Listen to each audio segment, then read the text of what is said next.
नमस्कार साथियों। आज का कंटेंट मच्छरों पर आधारित है। आदमी एक तरह का खाना खाकर ऊब जाता है, निराशा के सागर में डूब जाता है। इसलिए जायका को समय समय पर बदलना जरूरी होता है। लेकिन यही बात जीव जंतुओं पर लागू नहीं होता।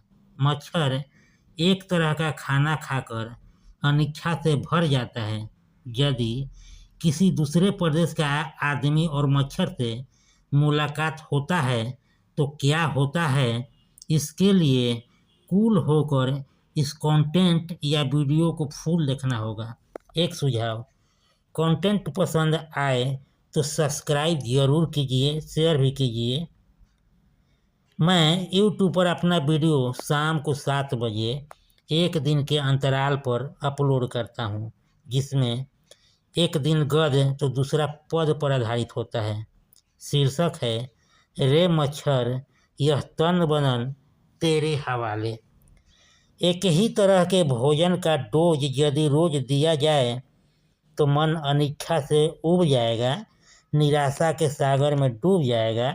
हालांकि इंसान अपनी अनिच्छा को डूबने से बचा सकता है, वह बढ़िया बढ़िया दावत उड़ा सकता है, लेकिन मंदिर में बैठे हुए भगवान को, उनका तो एक ही तरह का भोजन प्रसाद अनादिकाल से चला आ रहा है।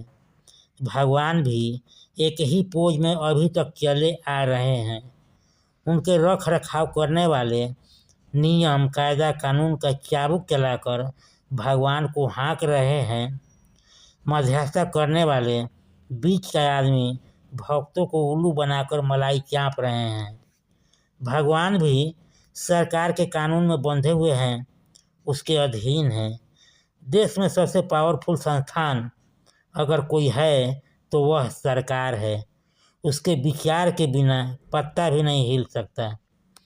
नोटबंदी का कानून आने के कुछ दिन बाद नोटों के आदान प्रदान का कार्य चरम सीमा पर था। पुराना नोट लेकर एक बाबा के दरबार में गया था। उन्होंने अपने नेत्रों से जबरदस्त घूरा। उसके बाद अपने वक्तव्य का गोला फेंका, पूरा का पूरा। चढ़ावा में आपने जो 500 का पता जो चढ़ाया था वह नया था या पुराना? और जैसे ही पता चला कि पुराना नोट चढ़ाया है, उन्होंने तपाक से कहा, भरसक कहूँ कि आपकी कृपा कैसे रुक गई। अगर आपने नया नोट चढ़ाया होता तो अब तक सारी मनोकामनाएं पूर्ण हो गई होती। इंसान और भगवान की तरह मच्छर भी मानव के हाव भाव से भली भांति परिचित हो गया है। इंसान और भगवान की तरह मच्छर भी मानव के हाव भाव से भली भांति परिचित हो गया है। उचित अनुचित, स्वाद बेस्वाद का परख हो गया है। वह भी एक तरह का भोजन का डोज लेते नोज सिकुड़ाते रहता है। आज कई साल गुजारने के पश्चात मैं नौकरी से अवकाश लेकर गांव गया था। पहले गांव में जाता था तो 15 दिनों के अंतराल पर।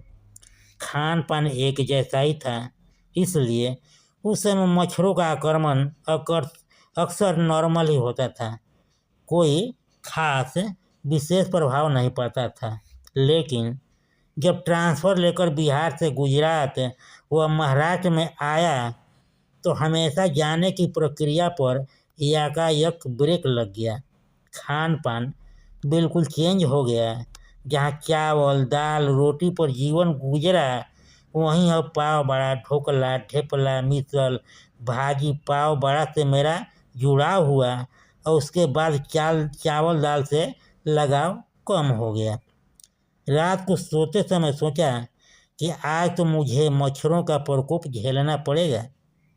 लेकिन चावल दाल और रोटी से बनने वाला ब्लड के जगह अन्य खाद्य पदार्थ से बना होने का आभास होते ही दुनिया जहान के मच्छर टूटकर उस रात मेरे बदन को छूटकर कचूमर निकालने लगे। वाकई पहली बार इस तरह के खाद्य पदार्थ के स्वाद से उनका बुनियाद खड़ा हो रहा था। मैंने सोचा कि इनके अरमानों का हनन नहीं करूँगा, बल्कि चिंतन मनन कर मन ही मन स्वयं से कहा, जब तक यहाँ रहूँगा मेरा तन बदन इन लोगों के रहेगा हवाले। लगा कर अपना नेचुरल सिरिंज, जितना ब्लड निकालना है निकाल ले। मच्छरों ने मेरी तरह से किसी तरह का ठोक पीट या तड़म तुड़ुम प्रतियोगिता न करते देखें, मानो मन ही मन आभार प्रकट कर रहे हो। फिर उस रात मच्छरों का ऐसा जमाव हुआ कि भिनभिनाहट सुन, मेरे हाव भाव में चेंज देख, दर्द सहने की रेंज को होठ से भींचकर पूर्ण रूप से उनके हवाले कर दिया था। उस दिन आसपास घर द्वार, पास पड़ोस के नाली में वास करने वालों का आक्रमण सहा ही अपने रिश्तेदारों को भी इतला कर फूट को वे लोग भी अपने मूड के अनुसार भोग रहे थे। कितने तो ओवरडोज लेकर वहीं पसर गए, कोई तो बेड पर ही मर गए। आज इन मच्छरों की तरह सत्ता के स्वाद से वंचित एक वर्ग सत्ता का स्वाद पाते ही देश को लूटने कूटने का सिलसिला बदस्तूर कार्य कर रही है। सत्ता के जो पैंडल पर पाँव नहीं रखा था, हैंडल पकड़कर बैठी है, लेकिन अज्ञानता के कारण प्रतिष्ठा में प्राण गंवाने के लिए आतुर बैठी है। जनता आज मजबूर है। अच्छा दिन अभी पास नहीं, दूर नहीं, बड़ी दूर है। कंटेंट समाप्त हुआ। आपके लिए एक बेहद ज़रूरी सुझाव, आप पर किसी प्रकार का नहीं है दबाव, आपका और मेरा बना रहे मधुर व्यवहार, तो इस कॉलम को कीजिए पूरा, क्योंकि लाइक सब्सक्राइब किए बिना संबंध रह जाता है अधूरा। लाइक सब्सक्राइब करके कीजिए इसको पूरा। एक बार फिर से आप सभी को तहे दिल से नमस्कार। मेरे चैनल को देते रहिए भरपूर प्यार दुलार।